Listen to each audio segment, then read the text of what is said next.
Voilà, c'est mon nouveau Airbnb. Je vais rester 3 nuits ici. Là, c'est la salle de bain. Voilà, ça c'est typiquement coréen. Hein. Le jet à côté du lavabo et des toilettes. Et là, j'ai un petit placard. Je suis bien contente, j'ai un peu de place.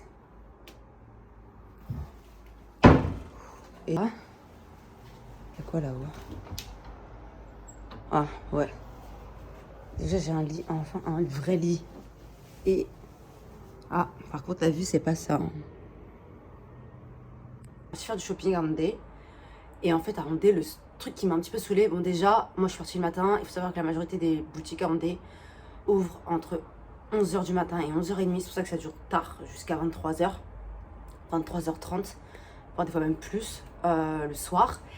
Et donc, j'ai commencé à chercher des vêtements. Et en fait, les seules boutiques que j'avais trouvées avec des vêtements qui coûtaient genre 10 000, 15 000 won, c'était des vêtements, mais genre double XS. Quand je vous dis double XS, c'était vraiment des tailles enfants.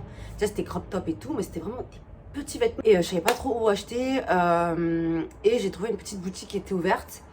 Bon, les prix des t-shirts étaient un peu plus élevés, mais je me suis dit, tant qu'il y a du tissu, et vu ma corpulence, ça m'arrange. Donc, j'ai pris 2 pulls.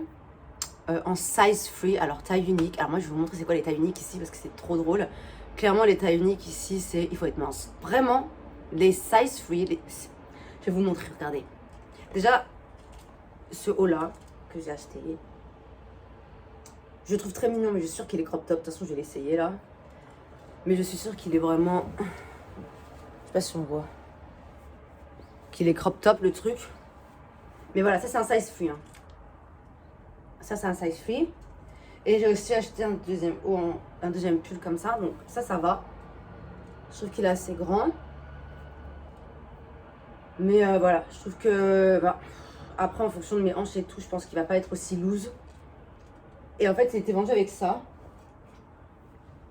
Il était vendu avec ce petit truc. Vous savez c'est les trucs un peu... ça me fait trop rire. Un peu vous savez vous mettez les chemises. Mais j'aurais dû vendre une chemise en plus avec, wesh. Vous voyez? Tu mets ça dessus. Et voilà, ça fait stylé, hein. Mais, en vrai de vrai, là, le prix, franchement, par rapport au prix à Hongdae, et c'est même pas une boutique, hein, j'ai pas été à H&M, j'ai pas été à Zara ou quoi. Franchement, j'en ai eu pour 60 balles. Hein. J'en ai eu pour 60 euros. Ce pull-là, je l'ai payé... Je l'ai payé combien? Je l'ai payé 36 000 won. Vous avez presque, ouais, 30 balles. Ça avait presque 30 euros. Et celui-là, je l'ai payé... C'est quand même assez cher pour des pulls, je trouve. 48 000 won. Et donc, au total, j'ai vu, j'en ai eu pour 59 euros et quelques. Mais en fait, le truc, c'est que quand on n'a pas une morphologie mince, on va dire, enfin, à un moment donné, il va falloir mettre le prix. En tout cas, en Corée, moi, je trouve pas ma taille avec des prix à 10 000 won. J'aime trop les cabines d'essayage en Corée parce qu'il y a ce genre de protection là en fait. Et en fait, ça permet de ne pas tacher les vêtements.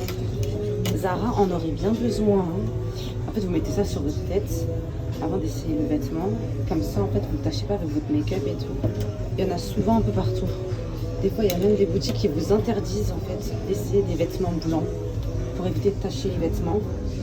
Mais il y en a d'autres où ils vendent ça. Je trouve ça super pratique.